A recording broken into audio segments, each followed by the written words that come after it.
What's up, everybody? I'm going to give you guys a tour of Shakalowski and Everglades City, tell you guys some history. You guys ready to do it?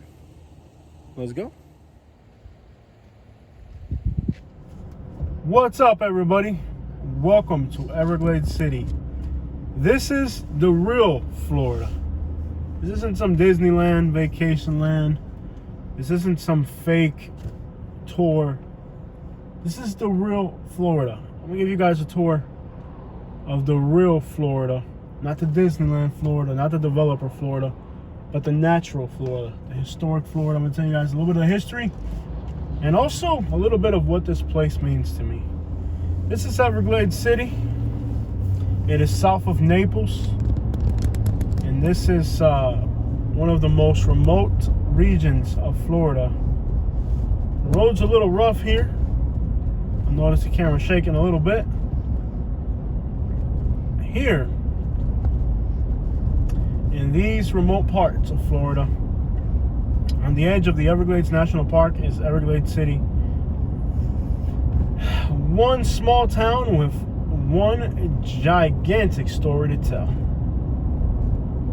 See, the people here live off the land, and they have historically lived off the land.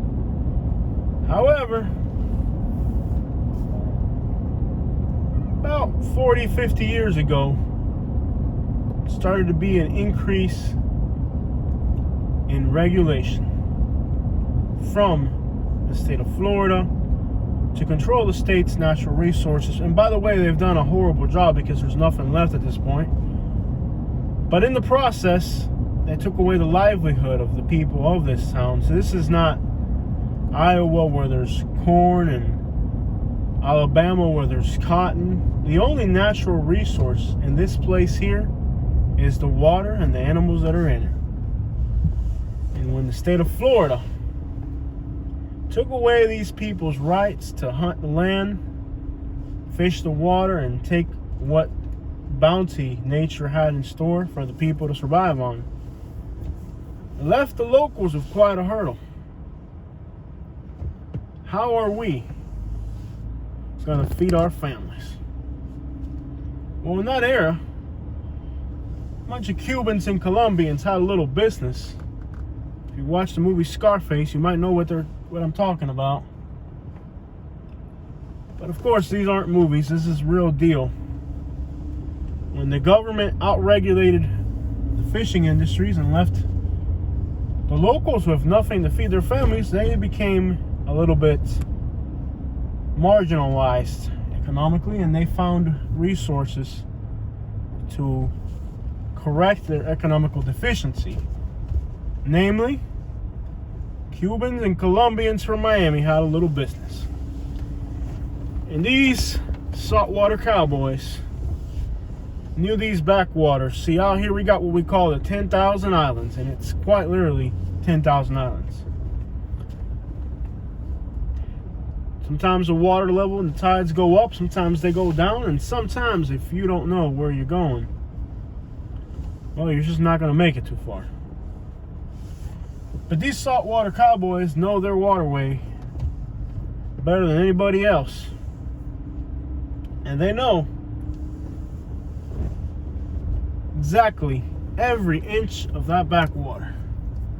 The federal agents that were on their trail didn't have the knowledge of the landscape, and many times their fancy boats got stuck right up a oyster bar with the engine blowing up and the bottom of the boat destroyed. And the loads kept coming from Colombia, and Cubans and Colombians kept making money with their buddies, the Florida rednecks, the saltwater cowboys, the real Florida crackers, collaborating with their friends in the Caribbean islands and back in South America. They managed to bring the largest imports of narcotics imaginable into the United States.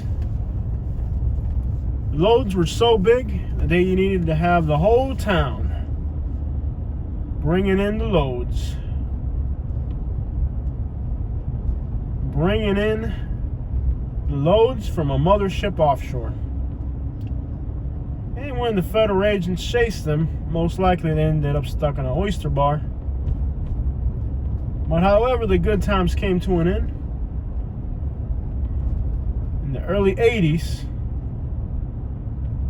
a little bit of law enforcement came through and put an end to the rigid old business of importing the produce of South America. Law enforcement came into the town, and a vast percentage of the town's population was taken in. However, according to local legend, not all the money was found. And some of these Florida cowboys, saltwater cowboys, they still be enjoying money made a long time ago. A town where just about all the families were involved in some way or another with the illicit importation. And it wasn't just Everglades City. I grew up on Wiggins Pass. One day I was hanging out with an old timer. He's like, "Jose, come here. You ever smoke a little green?" I said, "No, sir." He said, "Well, tell you what, Jose, listen to this story. I live by the Cocohatchee River. And there's a few houses back in there that have been there since probably the late 50s, maybe 59, maybe the 60s and 70s for sure. And they're also on the water. And the old timer told me that when back in his day, his buddies and him unloaded a big box truck full of marijuana. Whole box truck. And there was so much weed that they couldn't close the back gate. And from US 41, you could see the box truck with the bundles of weed poking out, because they couldn't get there was so much weed in this box truck they couldn't close the back gate. And that might sound like a make-believe story to you, but you just go on that Google and write Everglades City and read you a few documentaries, and you'll find out a little bit of how much. The problem is, eventually, you couldn't bring it in through Miami. There's just too much patrol. And the only natural option was to bring it in through the west coast of Florida. And Everglades City was the perfect place to do it. But it wasn't just Everglades City. The city of Naples also has a few stories floating around. Could have been something like, maybe they would rent the house from one of these really wealthy people from up north. Maybe a house there in Naples near the water. Maybe near the Gordon River. And maybe could have been something along the lines of, even the homeowners kind of knew a little bit what was going on, but they rented those houses out. And a bunch of vans would pull up to these houses in Naples, maybe Wiggins Pass, and a bunch of other spots. Because it wasn't just Everglades City. Everglades City got the worst of it. But all along this coast, huge volumes of South America came in and made fortunes for a few illegitimate businessmen, and also for a few legitimate businessmen. But those are the stories we can't elaborate too much on. But all throughout history, Florida has been a highway entry point for everything coming out of South America. These people out here, the old timers, they know what a sea turtle tastes like. They know what a manatee tastes like. And they know a lot of how to get a lot of stuff from South America come in through here. But after so much pressure from the government, they have resorted to more clean businesses like airboat rides, nature tours, and a little bit of tourism. But the history of this place is deep. And being from Naples and living on Wiggins Pass for 20 years and knowing a lot of the old timers there, I heard a lot of good stories, some of which I can't tell you. You can kind of only scratch the surface on some of these stories. Of course, we're talking times long past ago. But definitely, Everglades City was one of many. Definitely not the only entry point. Definitely the most infamous. And why is this place special to me? First time I came here, I didn't know the place's history. I should have known it because I'm from Collier County in a sense. Lived here for 20 years, went to elementary school here, middle school, high school. You'd think they'd have taught you the history of the place, but I didn't come find out the history of this place. So one day I was out here fishing. I came out here to do a job for somebody. They needed to get rid of some refrigerators and a bunch of junk. And I came out here to do a little bit of work, and I like fishing, so I started fishing out here. And one of the local guys steps up to me and says, "You Cuban?" I said, "Yeah, I'm Cuban, but you know, these rural parts in the United States and the South have a little bit of a reputation." I kind of felt a little intimidated. And the old man tells me, "Man, I'd have made you Cubans have made me so much money." And what do you mean, the Cubans have made you a lot of money? I'm like, "Yeah, I don't really know too much." But anyways, it's just always interesting that because I was Cuban, I was able to get so much, just entry here into this place with some of the locals, and they do have an appreciation for Cubans, I'll tell you that much. And Colombians as well. They made a lot of money with us, people from the Caribbean. So that guy told me a lot of the history of this place, which I didn't know. I mean, I thought they should have taught me that in school or something, but it might just be the wrong heritage for kids to attach themselves to, probably. But told me all the history of this place. And, I had already heard stories from Wiggins Pass where I live. I hadn't understood the stories from over here. But, it's interesting how much connection there is between the Florida natives. And this goes back, not just to the era of drug trafficking. It also goes back even further because Cuban fishermen have been coming to this region since probably before the time of the Spaniards in the 1500s.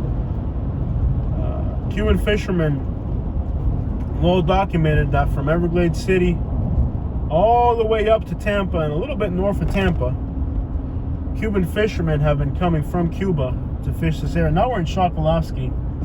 What is going on there? You see that? Yeah. It's like a golf cart parade. From the 1500s, probably before that, Cuban fishermen have been coming here to fish and trade with the locals of natives of Florida. Well into the 1500s, 1700s, well documented, even in the 1800s. And at time periods, even when Florida belonged to the British, shouldn't have been Cubans here then. There was already Cubans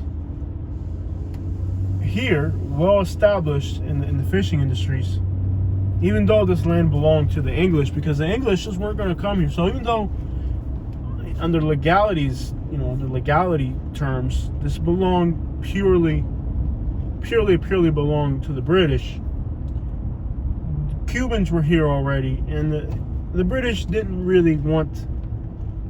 They wanted to be in the Northeast drinking tea and wearing fancy hats. They didn't want to be back here in these swamps. But the Spanish were a little bit tougher. The descendants of the Spaniards were the conquistadors who, for the most part, conquered most of the Americas. Florida, Georgia, Alabama, that all that belonged to the Spaniards. And even though legally the land was transferred to the British, the English, they were coming out here. So in all practical purposes, the Cuban fishermen were still here.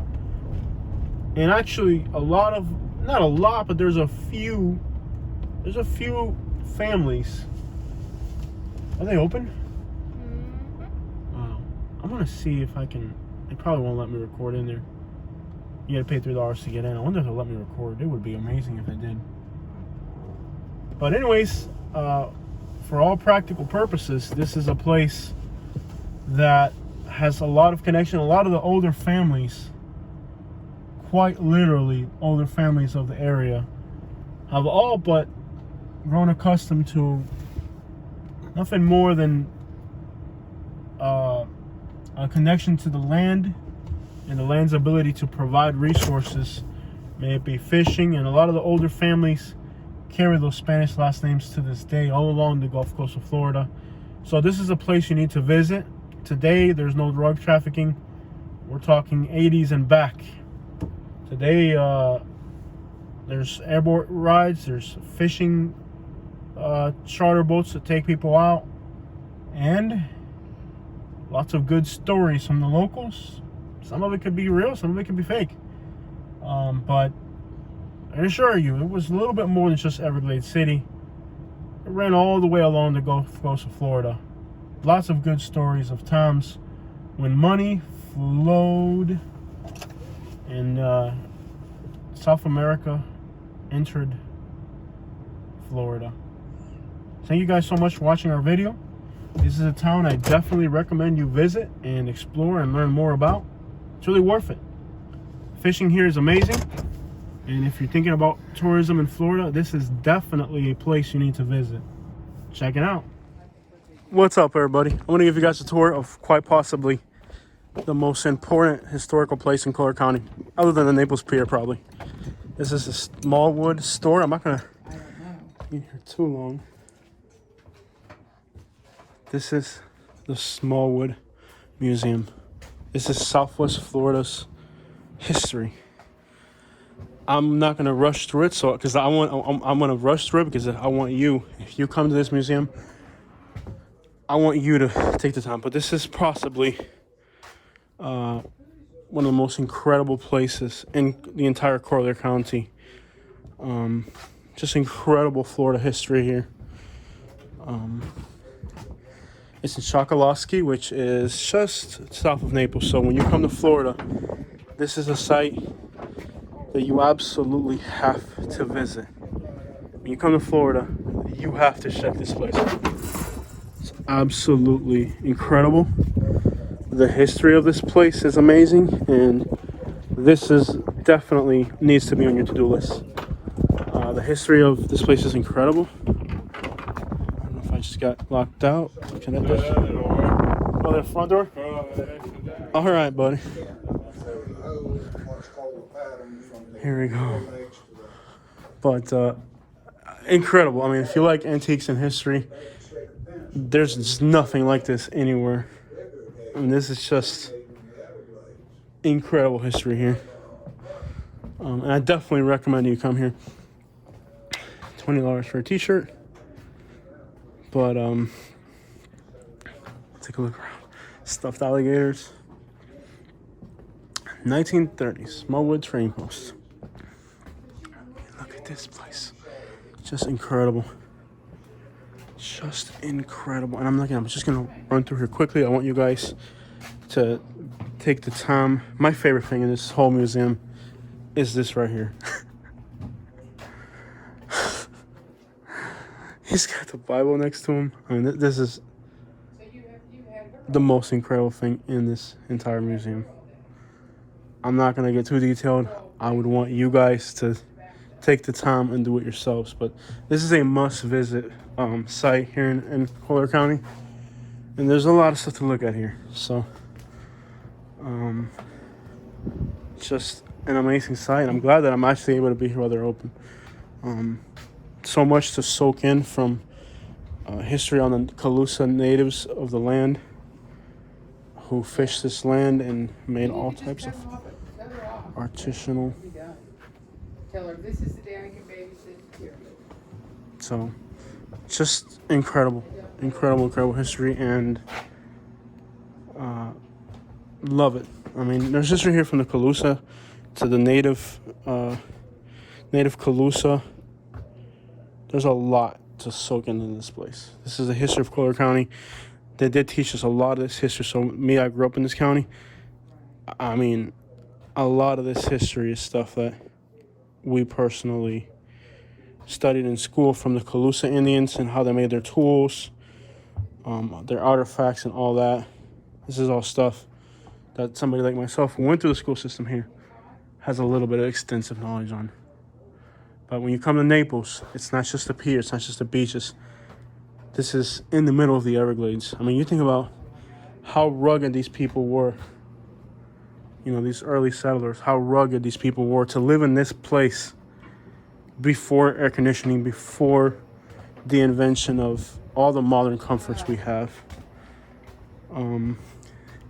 Confederate States Army. This is Confederate dollars. I've had these before. But thank you so much, ma'am. Nobody has offered to help you do anything. There's your change. Thank you so much, ma'am. Thank you. Have a good day. Yep.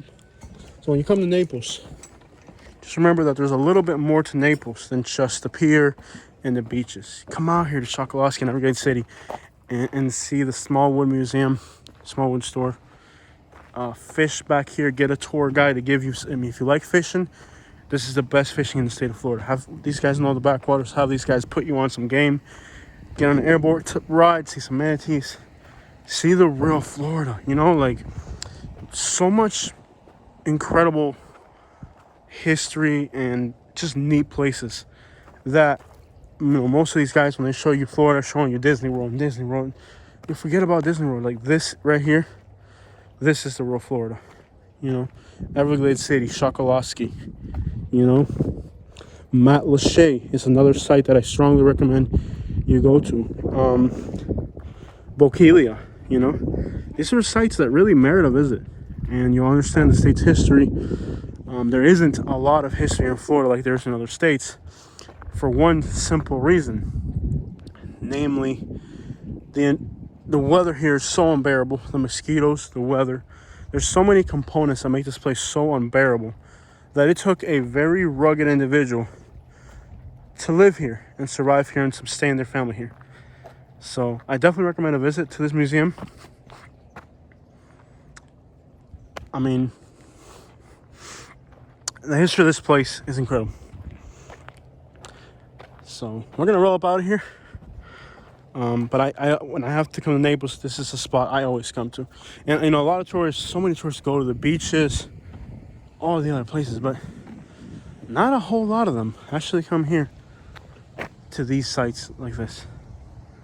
You know, the real Florida. Checking out from Chokoloskee, Florida. Real Florida. No Disneyland. Oh, the one up by the front, I think. All right, so leaving Chokoloskee now, heading north in the other direction.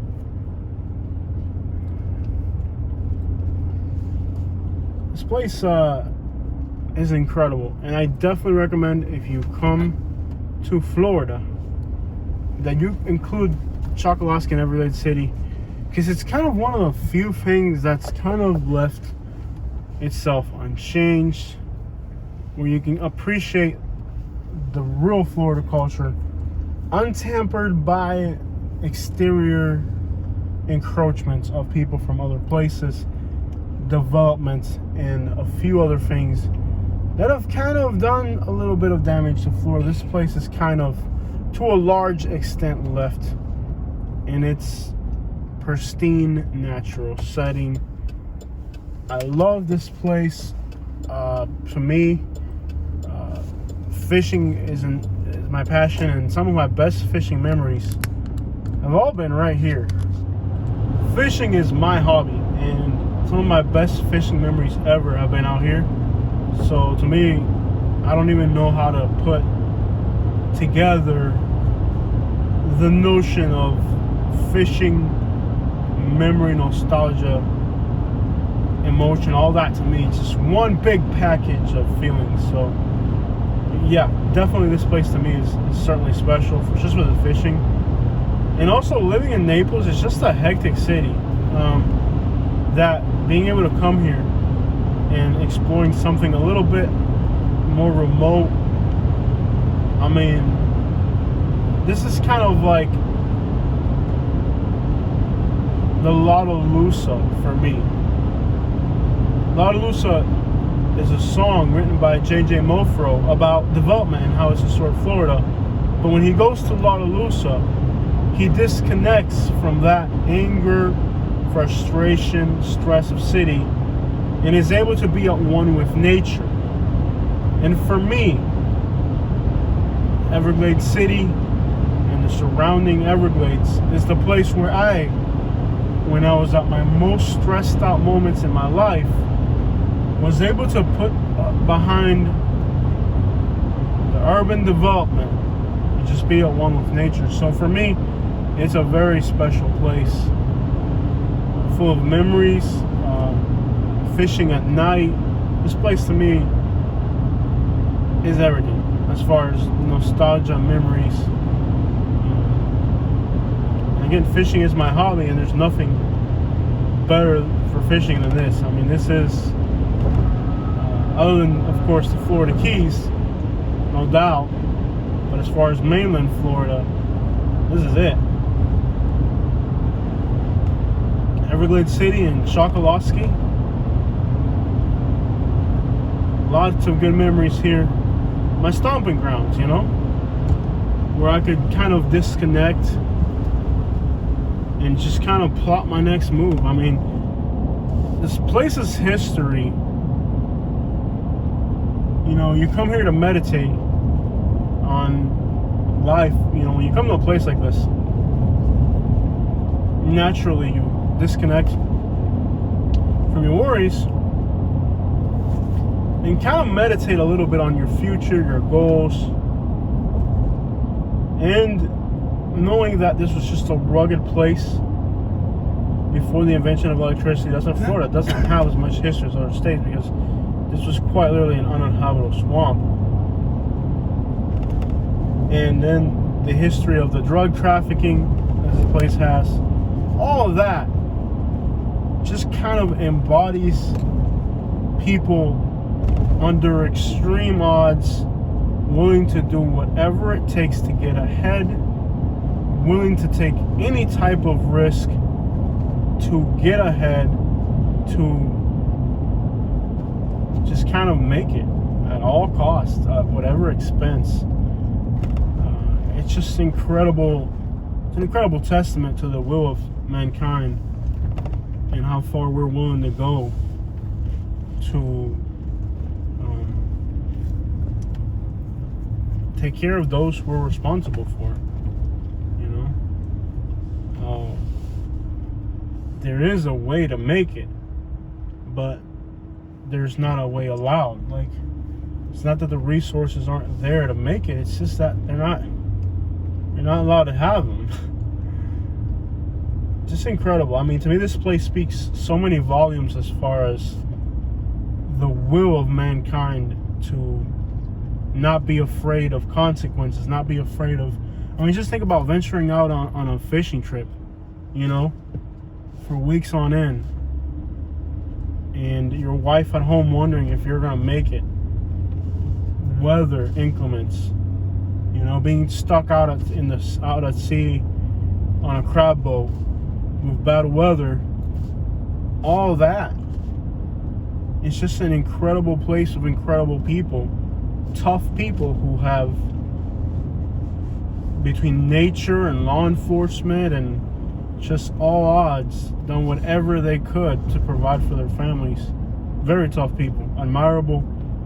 And when I come here, I always thought about the willpower of people to do whatever they have to and put away fear to not only improve their own lives, but that of their children, whoever they leave behind. You know? So this place has always motivated me when I come here. so much history, so much to meditate on. And I mean, these people were, as far as dope dealers go, the biggest thing that ever happened in the United States. Want to hear, Katie? They got some outside seating and they got a good view. Oh, I've eaten here before. Woohoo. These are gator nuggets. Alligator.